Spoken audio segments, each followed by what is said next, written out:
पिता के जीवन में पुत्री बनकर कौन आती है? पुराणों से मिला एक अविश्वसनीय सत्य। शास्त्रों में कहा गया है, पुत्र भाग्य से उत्पन्न होता है, लेकिन पुत्री पुण्य से। यानी पुत्र भाग्य से तो उत्पन्न हो सकता है, परंतु पुत्री महान पुण्य कर्मों के फल स्वरूप ही उत्पन्न होती है। पर क्या आपने कभी रुककर सोचा है कि आपके घर में बांसुरी बजा रही वो छोटी सी बच्ची आखिर कौन है? वह ऐसा क्यों कर रही है?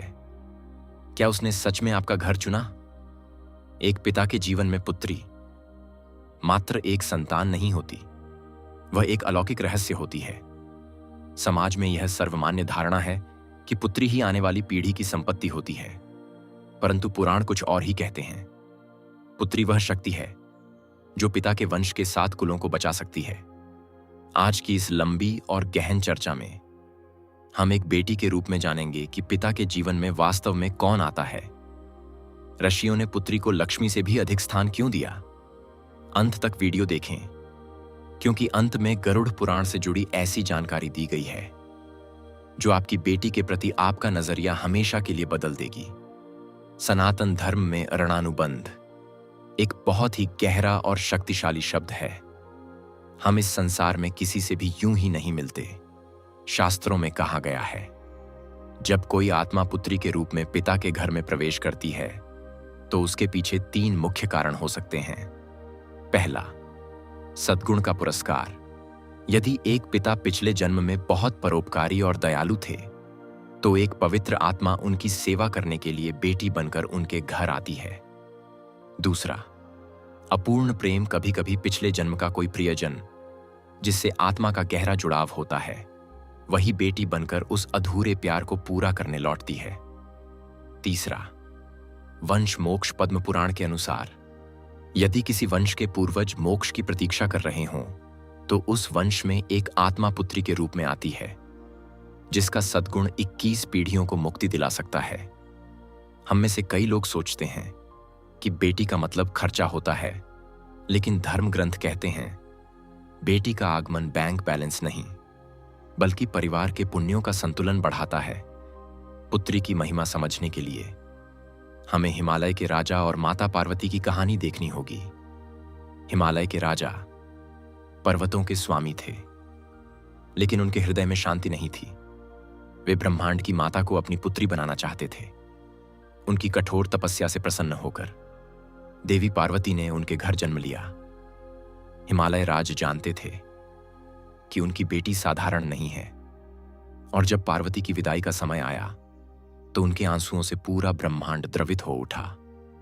इसे दुनिया का सबसे कठिन काम कहा गया है, क्योंकि उस क्षण एक पिता जानता है कि वह सिर्फ अपनी बेटी को नहीं, अपने भाग्य, अपनी लक्ष्मी को विदा कर रहा है। एक पिता जो अपनी बेटी का सम्मानपूर्वक पालन पोषण करता है और उसे योग्य हाथों में सौंपता है, वह ब्रह्मलोक का अधिकारी बनता है। यह है पुत्री का उपहार। हमारे समाज में एक गलत धारणा है कि बेटी दूसरों की संपत्ति होती है, लेकिन ब्रह्म वैवर्त पुराण इस विचार का खंडन करता है। वह कहता है बेटी पिता की ही संपत्ति होती है। एक बेटी अपने पिता की सुरक्षा कवच होती है, जो उसे बुढ़ापे में और कठिन समय में टूटने नहीं देती। एक पुत्र वंश को आगे बढ़ाता है, लेकिन एक पुत्री 2 वंशों को जीवित रखती है। शास्त्रों में पुत्री को आश्रम कहा गया है, अर्थात जिसकी छाया में पिता को शांति मिलती है। ध्यान दीजिए, जब कोई पिता दिन भर की मेहनत के बाद घर लौटता है और उसकी बेटी मुस्कुराकर पापा कहती है तो उसकी सारी थकान पल भर में खत्म हो जाती है।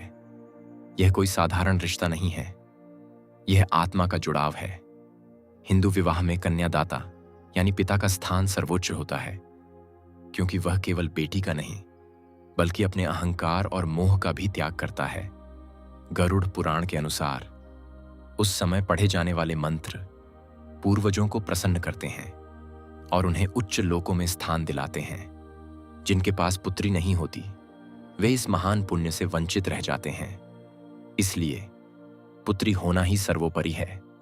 आधुनिक विज्ञान भी मानता है कि पिता और पुत्री का रिश्ता सबसे गहरा होता है।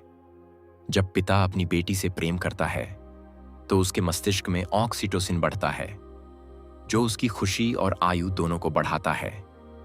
आध्यात्मिक विज्ञान कहता है पुत्री शक्ति का प्रतीक है। जहां नारी का सम्मान होता है, वहां कोई दोष नहीं टिकता। यदि आपके घर में शांति और सकारात्मकता है, तो समझ लीजिए आपकी बेटी के कदम वहां आशीर्वाद बनकर पड़े हैं। अंत में एक बात हमेशा याद रखें, आपकी बेटी कोई संयोग नहीं है।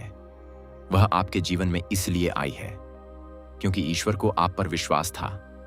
जब वह मुस्कुराती है तो समझिए लक्ष्मी प्रसन्न है, और जब वह रोती है तो समझिए कहीं ना कहीं आपसे कुछ छूट रहा है।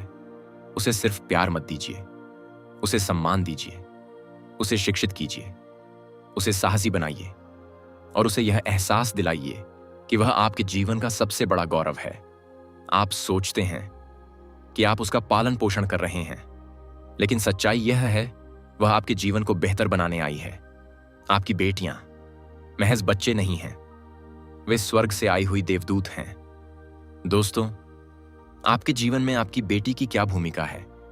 क्या आपने महसूस किया है कि उसके आने के बाद आपकी किस्मत बदली है? कमेंट में जरूर बताएं।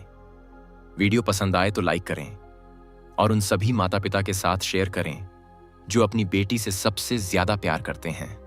इस तरह के वीडियो देखने के लिए चैनल को सब्सक्राइब करें।